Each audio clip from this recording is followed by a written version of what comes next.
friends, welcome to my YouTube channel.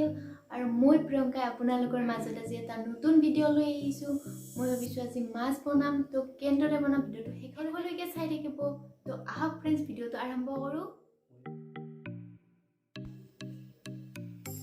মাছৰ আঞ্জা বনোৱাৰ কাৰণে মই 4টা মাছ লৈ লৈছো। মাছকেইটাৰ বাকলি গুচাই 2 পিচ কৰি কাটি লৈছো। তাৰ পিছত মাছকেইটাত নিমখ আৰু হালধি সানি লৈছো।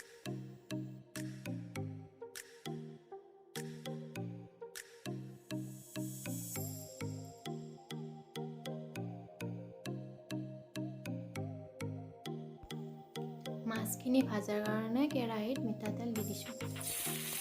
এতিয়া তেলখিনি গৰম হৈ গ'ল আৰু এতিয়া কেৰাহীত মাছখিনি দি দিছো।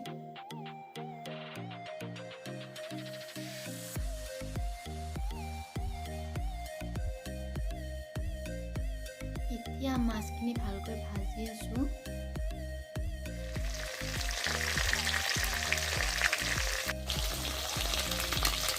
এতিয়া মাছখিনি ভাজা হৈ গ'ল মোৰ।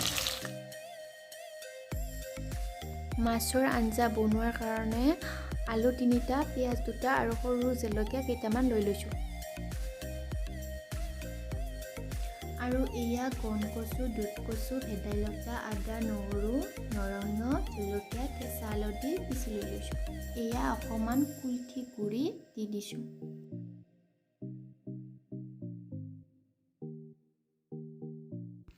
আঞ্জাৰ কাৰণে পিঁয়াজ আৰু জলকীয়াখিনি ভাজি ল'ম।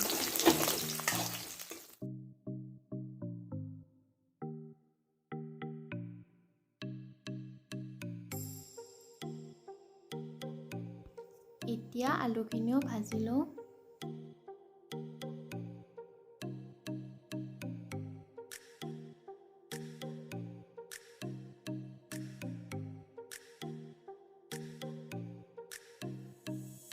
আলু পিঁয়াজখিনি ভাজাৰ পিছত এবাৰ মিক্স কৰা বস্তুখিনি দি দিছোঁ।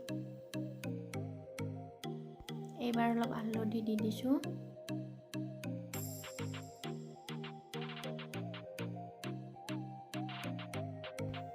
আৰু এইবাৰ নিমখ দি দিছোঁ।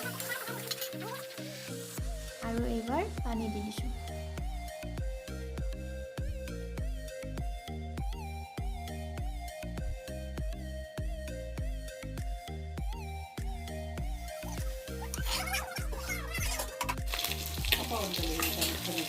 এইবাৰ আঞ্জাত মাছখিনি দি দিছোঁ।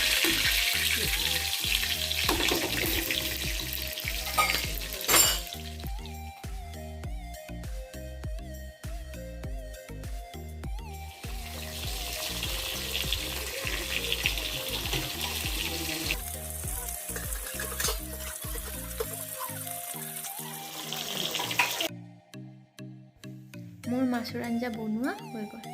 তো ফ্ৰেণ্ডছ, আজি মোৰ মাছৰ আঞ্জাৰ ভিডিঅ'টো চাই আপোনালোকে কেনে পালে? যদি ভিডিঅ'টো চাই ভাল লাগিছে তেন্তে লাইক কৰিব, কমেণ্ট কৰিব, ছাবস্ক্ৰাইব কৰিব আৰু ওচৰত থকা বেল আইকনটো বজাই দিব। থেংক ইউ, বাই।